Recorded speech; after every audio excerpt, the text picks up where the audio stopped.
Hola mamitas, hola papitos, ¿cómo están? ¿Qué tal? Mi nombre es Giselle Figueroa León, soy abogada especialista en Derecho de Familia, tengo mi canal, el canal de tu abogada, y dentro del canal de tu abogada tengo el segmento Preguntas y Respuestas, que va a ser el segmento que vamos a desarrollar el día de hoy. Bueno, antes de empezar con este segmento, quiero agradecer a todas las mamitas y papitos que están suscritos al canal, que pertenecen a esta linda comunidad, e informarles a aquellas mamitas o papitos que necesitan una consulta legal o una orientación en tema de familia. En la parte de la cajita de las descripciones van a encontrar el número de WhatsApp del estudio en el cual yo trabajo para poder agendarles una asesoría, o también le pueden aplicar la plataforma Meet dentro del horario de oficina. Bueno, sin más preámbulos, empezamos el segmento. Pregunta me lo hace José Luis y me dice: si concilias extrajudicialmente y ella te denuncia posteriormente por violencia y el juez ordena tratamiento psicológico a ambos, ¿qué prevalece, la resolución o la conciliación extrajudicial respecto a los tres acuerdos? Bueno, José Luis, vamos a empezar por el principio.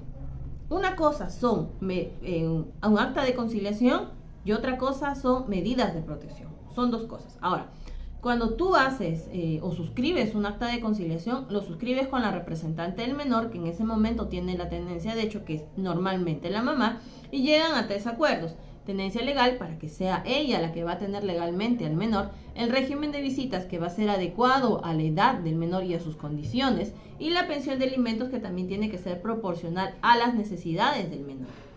¿Correcto? Ahora, si en el interín hubo hechos de violencia, los cuales la mamita o tu expareja vio necesario hacer la denuncia correspondiente y ahí salieron medidas de protección, eso es otra cosa. ¿Por qué te digo que es otra cosa? Porque las medidas de protección, cuando la mamá denuncie su agravio, van a ser para ellas, ¿correcto? Van a ser para ellas. No te vas a poder acercar en un rango de 300 metros o 500 metros o 200 metros, de acuerdo como lo determine el juzgado. Tiene que cesar los hechos de violencia con respecto a ella.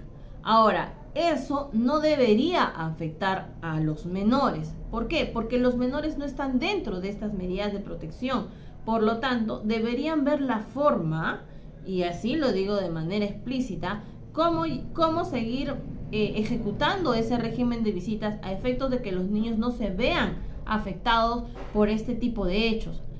Lo que sí te digo que suele pasar, te soy sincera, que cuando el papá va a la casa de la mamá a ver a los niños, ya que con los niños no hay medidas de protección, ¿qué pasa?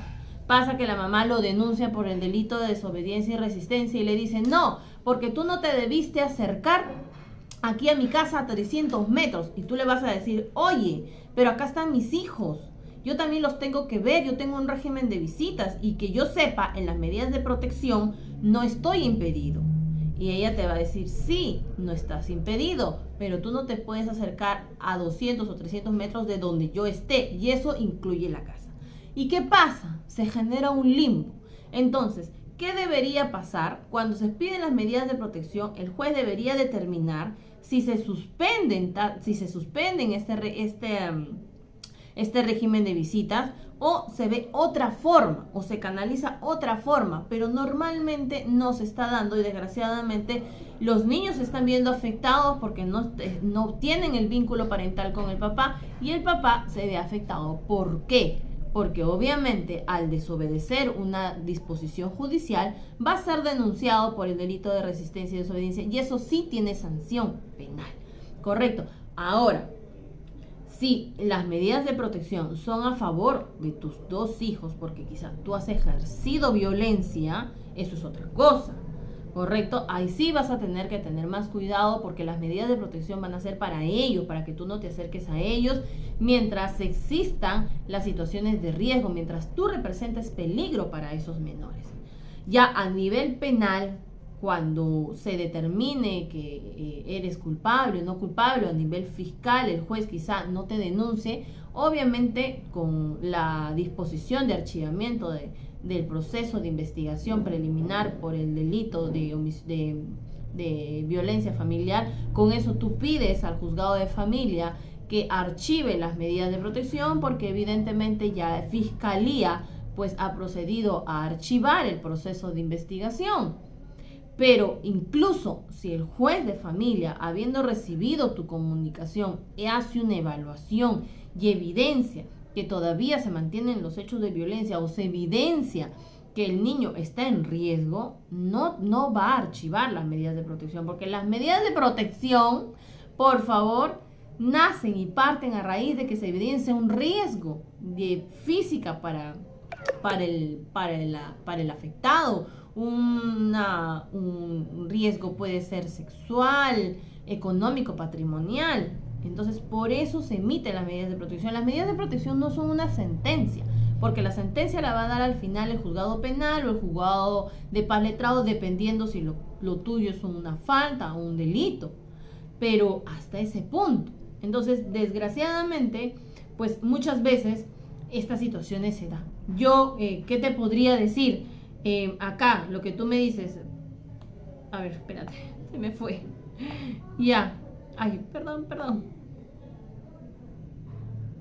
Me dice, ¿cuál prevalece? No, es que aquí no es que prevalezca, aquí se tiene que ver cuál es la situación. Si las medidas de protección es a favor de los niños, obviamente y de forma tácita, las medidas de protección se van a suspender porque no lo vas a poder ejecutar, ya que el juez te va a pedir impedimento para el menor. Pero si las medidas de protección son solo para la mamá, entonces en ese contexto lo que tú deberías hacer es solicitarle quizá al juez de familia que especifique cómo va a ser el tema del régimen de visitas o de qué forma tú vas a poder tener contacto con el menor sin afectar pues la resolución de medidas de protección.